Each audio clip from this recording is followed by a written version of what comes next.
Hey out there, legal warriors. Did you ever wonder if every violation of a no contact order is a crime? You would think it would be true, but guess what? It's not. If you find that interesting, stay tuned because this is the video for you. My name is Attorney Lance Fryrear, and I'm a defense attorney in Linwood, Washington. My law firm has been defending people charged with crimes all throughout Washington State for more than 20 years, and I'm putting out these videos to help educate the public. So if you find this useful, please like and please subscribe. More people will get the help they need. Now I'm just going to jump right into it. For the most part, violations of no contact orders are crimes, and usually a gross misdemeanor. But guess what? That's not always the case, and most attorneys even don't know this. I only know this because I used to be a prosecutor, and I used to have to write what was called the bail book, the instructions for the police officers in my town about how to enforce the law. So back when I was a young 24-year-old and 25-year-old, I really had to know a little bit of everything, and although the law has recently changed in this area, the current statute still says the same thing. Not every provision of a no contact order is enforceable as a criminal prosecution if it's violated. So what's the relevant statute?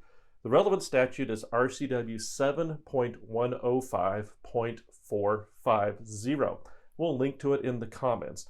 But basically it says that certain types of violations of no contact orders under all different types of statutes, RCW 26.09, RCW 7.105, etc., that for the most part, most violations are crimes, but not all of them. So here's what the statute says. It says if you violate certain restraint provisions of the order that restrain certain things, that could be a gross misdemeanor. And so and I'm going to take a look at my notes here in front of me because this one's hard to remember. I have a few little notes I jotted down. So the restraint provisions of acts or threats of violence to the protected person, stalking of the protected person, or contact with the protected person, if the order restrains that and that part is violated, that is a crime. Additionally, if the order excludes the restrained person from the residence, from the school, from the daycare, from the workplace of the protected party, that type of violation is also a crime.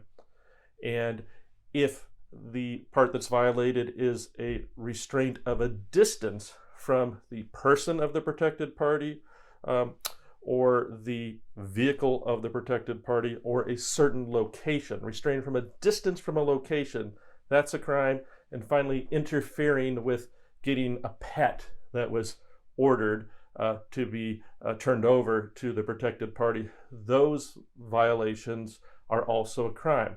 But guess what? That means all other type of violations are not. And so if in particular you have an unusual no contact order, one that didn't come from a domestic violence protection order, from a stalking protection order, from a harassment protection order, think about a family law case. In family law cases, there's all type of orders that get issued for weird things. I've seen orders that say, do not disturb the peace of the other party. I've seen orders that say, you are not allowed to enter any bowling alley where someone's at because they bowl. I mean, in the family law type cases, there are all types of weird things that get written in. And so usually law enforcement says, hey, if there's an order, a violation is a crime. Usually the protected party thinks if there's a violation of an order, it's a crime. No, not so in those two cases that I said. If the claimed violation is that somehow the peace was disturbed of the protected party and the order allows contact because like they got to exchange kids or something, but you're not allowed to disturb the peace. Well, if there's a violation that's supposedly disturbing the peace, whatever that means, that's not prosecuted, can't be prosecuted as a crime. That can only be contempt of court. Also, let's say the order said you can't go to any bowling alley in Seattle, Washington. Well, that's not a restraint provision from someone's workplace, daycare, school, residence, and it's not a specific location either. It's a whole bunch of locations. So that obviously we would argue and likely would be found to be right is not prosecutable as a crime. So what's the most important thing to realize?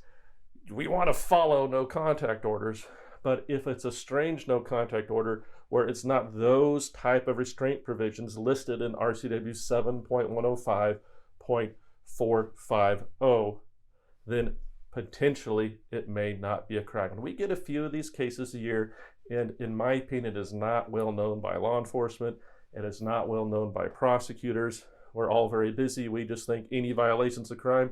Not so. So I hope you found this useful. If so, please like and please subscribe. And more importantly, if you got a no contact order violation, valid or not, and you need defense, we obviously are here to help you. We've been defending people charged with crimes throughout Washington State for more than 20 years. We'll listen to what happened, we'll identify a way forward, and we will be there for you. Thank you.